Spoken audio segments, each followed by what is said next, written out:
Hey y'all. Welcome back to Crystal Vision Therapy. I am your host, of course, Deisha Robinson. So I had to come back and review Derrick Jxn's interview that he did with the Dare Future Wifey podcast. I thought it was only right because I did Danae's, and he is the other part of the puzzle here. And if you didn't catch my video on Danae Jackson and her journey back to healing and what I thought, you will find the link in the bio. And also, there's not that many videos on here. You will definitely see it as it pops up. All right. So watching Derek's appearance, there's some things I noticed right away. Right away. Number one is that he didn't get as much engagement as Danae's video did. And I don't know if it's because, Danae, cursed everybody out using the Bible, which was different. So people were really interested to see, like, what is she really like? Because, we have no idea who she is. Is it because you know, people don't really like to hear from the villain, right? And Derrick Jxn is the villain in everyone's eyes because he's the person with power. I will say this. I do think overall he was honest and transparent. I did get that feeling. There were a couple of answers that I was like, you probably need to say that, right? Like this is your business. You're in the business of coaching. You're in the business of public opinion. You probably needed to say this in a way, but overall, I think that he did what he could in the realms of honesty. I do think he was accountable. I do think that he had moments of like, I understand, like the title of it is reap what you sow. Right. So I think he knew he had to come on and be accountable. The problem is when the person is in power that does wrong, it's like, what does accountability really look like? What is that going to look like for you? You take responsibility. Maybe this blows over in 4 or 5 years and you're back to doing what you do. I don't know. And I think that may be why some people really, really struggled to hear from him in this instant. The video dropped and people on the Shade Room reacted to it. And basically it was just like, we really don't want to hear from you. Like, we already know you're a terrible person, et cetera, et cetera, et cetera. He actually responded with like, wow, it's okay for Danae to talk about like what led her to make the decisions that she did, but it's not okay for me to talk about what led me here. So here's the deal, which I hope that Derek understands. Your audience felt like you lied by omission, right? Number one, we did not know he was married. Nobody knew. And it seemed like that part of your life, which is really important, was hid for marketing reasons, right? Which is a little bit deceptive. And then second, like you were in the business of helping women partner successfully. Never in a million years did they think that you were an unsuccessful partner. Right now, could it be the naiveness of your audience? Sure, absolutely. But it feels like a betrayal. And I truly hope that he understands that, and for the people who love him and follow him, make amends for some of that. Because I do think that some of his life was hidden intentionally. So for you to come out and say, well, I'm going to expose all this, some people could feel like, well, you're exposing it because you're trying to save face. Are you really exposing it to really give us information? Or you got to tell us something? Right. So that's my initial thoughts. But let's get into it. Let's get into what really, really stuck out about this interview. They incorporated each other's stories really well. I think that, Danae's was more funny and just kind of, you got to see her personality. And Derek was just more clear cut and concise. You can tell that this is what he does. He's used to being, in front of the camera. So Derek starts out in part kind of giving us a background on his life, right? So we understand that he was born to a single mom. His dad wasn't around. He did have a stepdad enter his life at some point who did eventually die, which had an impact on him. He was raised in a house with women. So he felt like there was a disconnect, just him being the only male presence, and didn't really feel connected. He went into his background of, being shown pornography, kind of being addicted to pornography. That is a very common escape for a lot of people, right? Men and women is pornography. So that part tracks makes sense. He also talks about being into romance books and poems and poetry, and sharing kind of that side of him, which tracks and makes sense why he got into his profession that he did. His mother worked 2 jobs, which isn't uncommon for a single parent. And he just kind of talks about feeling alone, right? Being alone, being disconnected. That's a big theme that he kind of talks about. That affected for sure his relationship with Danae and probably other women as well. Also, it makes sense based on why they found each other, right? Why they found each other so irresistible. They both dealt with that, feeling alone, not feeling like you fit in. And I think it's interesting because he was like this tall, probably popular, what people would want. But he still felt alone. But let's listen. So we got a few parts that stuck out. So let's listen. Now I grow up and I'm really guarded. I'm really good at just going inward when I have something wrong with me, etc. Not letting people get too close. Even girls like, oh, I can smash, or we could do whatever, we could talk, but I'm never going to give you my heart. Yeah. But with Danae, none of them guards stayed up. So I was scared because I know like I'm feeling something I've never felt before. And I don't want to mess this up. I know she's too good for me. So, like, God, help me become somebody I'm not, because I don't know what I'm doing here. So, so during that time, you wasn't the type to be monogamous, was you? You just said... I didn't have no relationship to be monogamous then. All right, y'all. So you heard that. What I want you to hear was the part where he was like, I knew she was too good for me. I was praying to God, help me be someone that I'm not. When someone says to you, I think I'm too good for you, I need you to be like this. What?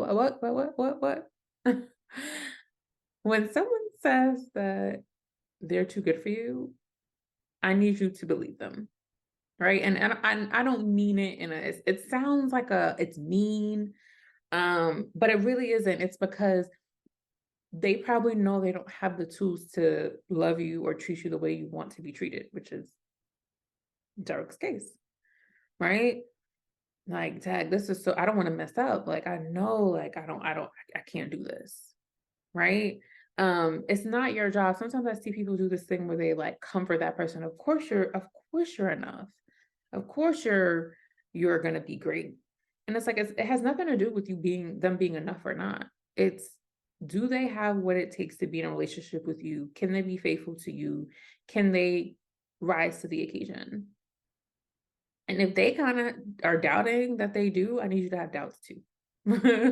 I need you to believe them. It's very Maya Angelou, right? Someone who has confidence to the floor, that's on the floor, they do things and they act out in ways that are very destructive. And typically it's not even about being good enough. It's just about, can you function in a relationship? Let them cook a little while longer. Let them cook a little bit more. Yeah. So can we take a break? Like can we listen to something that made me laugh? So I have weird humor. So I was just like, wait, who caught a stray? Like, why he said this? Bubbling up to where she got really hostile. Like, man, I don't care what you say. So she's out overnight. It's like, I went to sleep at the gas station. I'm like, went to sleep at the gas station? Went out again overnight.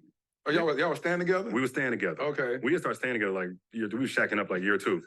So you said, so she left the house and then come back the next morning? To like 9, 10 in the morning. And this was unlike her. She was not this type of girl, but she's wearing makeup now. I know she got some hood rat friends from Sonic where she worked, and I know she hanging with them, but I'm like, what is she doing? I'm not sure who's involved. She did that 2 nights in a row. Wait, why would it be the hood rat friends from Sonic? Like, I felt away. I was like, wait, what? Like, she had some hood rat friends from Sonic. Like, wait, what? All right, y'all, sorry. Back to what we need to do. And I made my mind up like, I'm going to propose to her. I'm going to give her some time to heal everything or whatever. But New Year's Eve, I planned it all out, started paying for the ring. I'm like, it's game time. Why?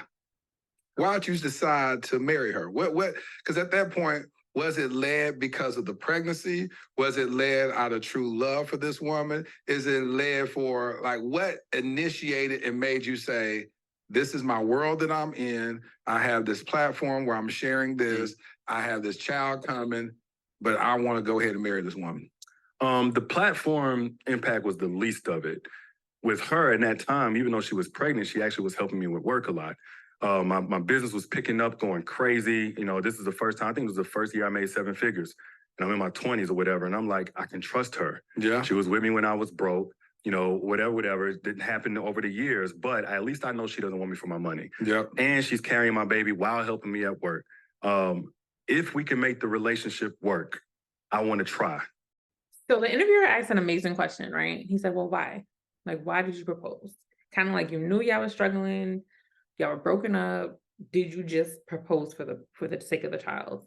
He goes into, as you heard, well, she's helping me with my business. I know she's real. He's thinking, well, she will be a wife in the sense of duty, right? He's not thinking about her emotions. How is she going to be? You know, what is she going to be like in this marriage? It's like, well, she's going to take care of kids, and I know that she's going to do right by the business. I don't know if those are great reasons to be married, and this is where we are now. Listen, getting married for the sake of children is you're making commitment to children, but not to each other. And chances are, without the work, you will be unhappy. Everyone will say this, right? Like, you go on social, oh, I don't want to get married just because I had a kid.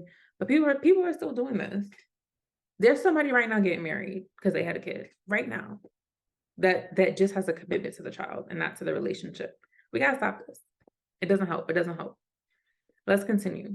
And y'all, can we talk about this bar? So he does drop some bars, and let's listen to this one. Let's listen to this bar right here. Before Soft Life was cool, I was like, I don't want her to have to worry about anything financially. Yep, she said that. I'm all in. Financially, she was good. Yeah, financially, because, you know, another pain point was I saw my mama struggling. And I always felt like if a man was here, she wouldn't be, you know, how she is, tired all the time and gone all the time. So 2 things I knew I wanted to do. I wanted to be a present father, and I wanted to take some weight off of my lady's shoulders. And from there, I was like, whatever. I think if I come in and I do my part, the rest is going to fall into place.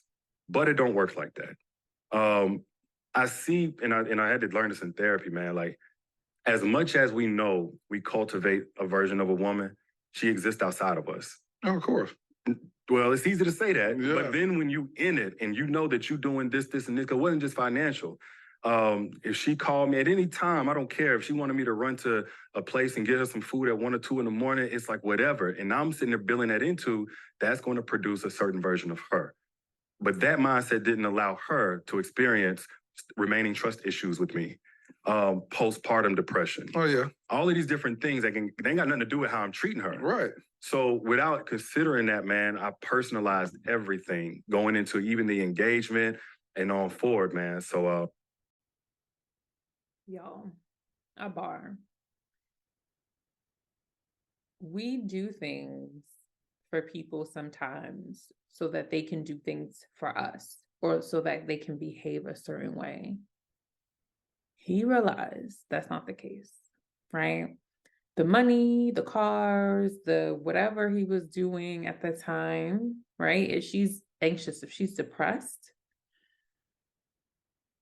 that's not going to get her to be the person that you want her to be, right? It's another secret contract. If I do this, she's going to be nice. And there's some of that to a degree, right? Like, you know, couples are a dance. We dance, right? You know, you bring out certain characteristics in a partner and vice versa. So there is some of that. But really banking on that, right? Ignoring all the personality traits that you're seeing, ignoring their struggles, and just saying, if, you know, they should be nice to me if I do this. There's just so much more to the story.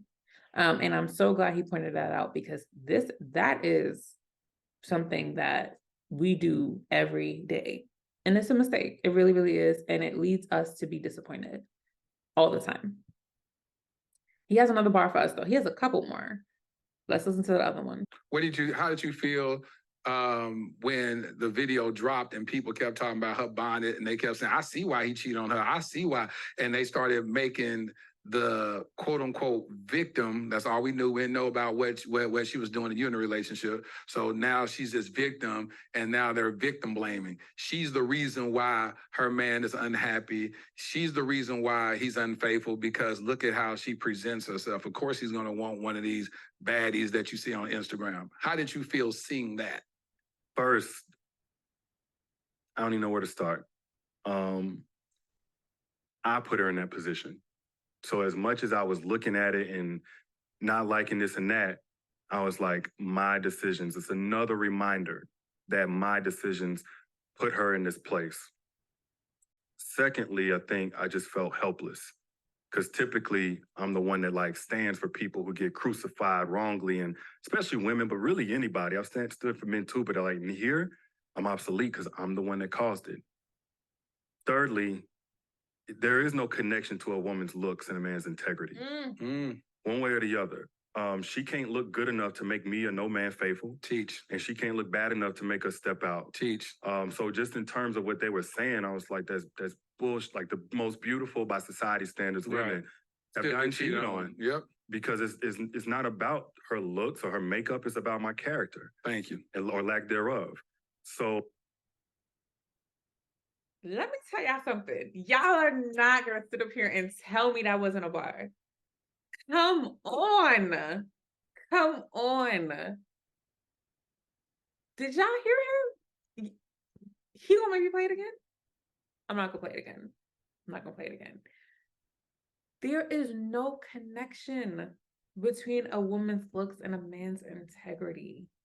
Can we stop this? I was so disappointed when that dropped and that was the comments. Oh, she looked a mess. That's why he cheated. No, that's not it, right? And I know this happens all the time too, when, especially I think when women get cheated on, it's hard, did I not look the part? If I just looked better, if I could just pull myself together better, maybe it wouldn't have happened. No. There is a lack of integrity. Cheating is a symptom, right? So a whole bar, that was like, I really wished more people saw it, and more people took that out of that. That was a great message. But it's like, man, I can't be a victim, and my children need me. I can't fold. I put everybody in this situation, and I wanted to fold. I had a gun on my lap. I wanted to fold. I wanted to be out. You contemplated suicide? I was on my way to pulling that trigger. But Marley came out. They were getting ready to go somewhere. Marley saw my tail lights on and said, "Ooh, Daddy's here, Daddy's here." Because I was out of the house for a while, and she came and jumped up on the door right at that moment. Are you in a car? Yeah, I was in my truck. I was just doing it in my truck. In the driveway? In the garage or something? No, it was in the driveway, in a little cul-de-sac. So after that, I was, kind of scared about how close I got to it. I'm like, I'm not telling nobody because of the shame of I did this and whatever, and I don't have no voice because I'm the bad guy. I'm the big bad wolf in everybody's eyes now. The resentment in the house is tenfold. I can't say enough about it. But one thing we had talked about was that I don't typically let nobody into my internal struggle, and I needed to do that. So I talked to Danae about it. Now, we're not in a good place here again. And I talked to her about it, and she kind of stonewalled a little bit, just didn't have much to say. But that's when a little bit after that, I decided I couldn't do the marriage anymore. This was in 2021, because she was laughing about it with her mom. And she was going to commit suicide? She was laughing about it with her mom. I got wind of the conversation. Of course, this was extremely distasteful, right, for Tanea to laugh at him saying that he's basically wants to commit suicide. So I could definitely understand for him how hurtful that must have been for him. But I will say this, because again, this is something that you see often where a situation is created and perhaps it's the person that created the situation and then they want out, right? They're like, how do I get out of this world that I've created for myself? Everything is crashing down. For someone like Tanea, she probably viewed this as this is selfish of you. You know, all the things you put me through, um, all the things that have happened, and now because you've been outed or the world knows who you really are, what you've been doing, you don't want to be in this world anymore. That doesn't shower you and love you. So it probably was really hard for her to swallow that and sit there with that, even though what he was saying was so serious. And this is common. And then guys, I think we have one more part where he does a section where he just talks to the men. And I think it was very pointed. So let's take a listen to that as well. Like to say, what's on the heart of Derrick Jxn? And what would you like to say, whether it's to, matter of fact, I don't even want you speaking to the women. I want you to speak to the brothers that may be in the same situation as you've been in, feel like, you know, they've tried, they've mismanaged their marriage, cheated, whatever. What would you say to those brothers that, as they always say, well, he can't tell me nothing, when we've been in them shoes before? First off, you're not alone. You're not alone in how you cope. You're not alone in what you struggle in. You're not alone in that guilt and shame. You're not alone in feeling unheard and unseen and like you don't matter. You're not alone in feeling like, you know, you're just about being a good behavior and everybody wants you to do right and don't nobody care if you're okay. You're not alone in feeling like, you know, your woman can use her intuition to see if you're cheating, but she ain't using that same intuition to see if you're at peace and if you're happy. There are other men who feel the same way. I felt the same way. And let me also say, it's not always somebody else's fault. I don't even believe in relationship problems as much as I used to. I believe we have internal problems that we bring into a relationship.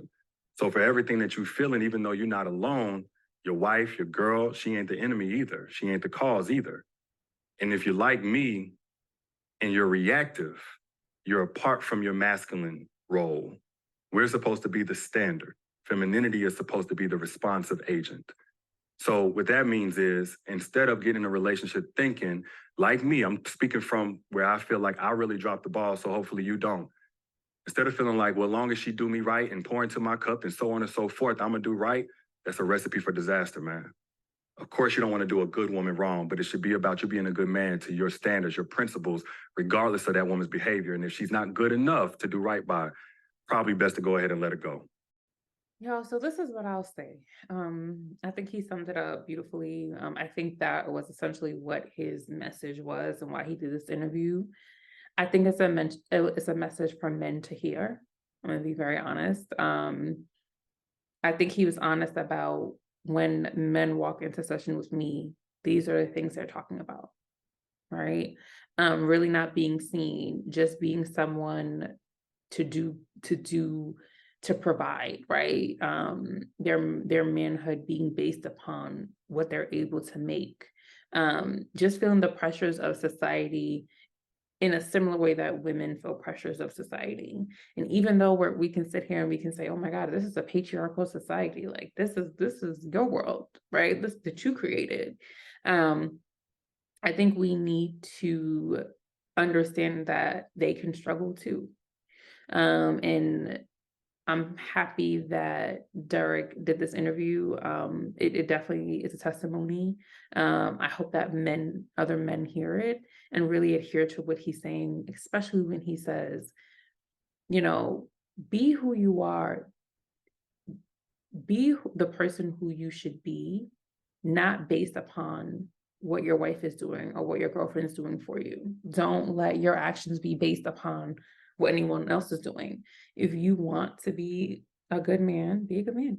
I thought that was a powerful way to end. I'm glad he did eventually end up talking, giving a little bit to women as well, but we don't get to hear that. We don't get that type of, you know, dialogue from men. Like, this is why I did it. This is my deepest emotion. So anytime that I can highlight it, I want to. Before we go, I do want to look at one clip about therapy, and how men feel about couples therapy. We in this counseling session, back to here, 2017, she going in, and I'm in the present of all the things I've been doing. It's the first time I've come this hard for the relationship ever.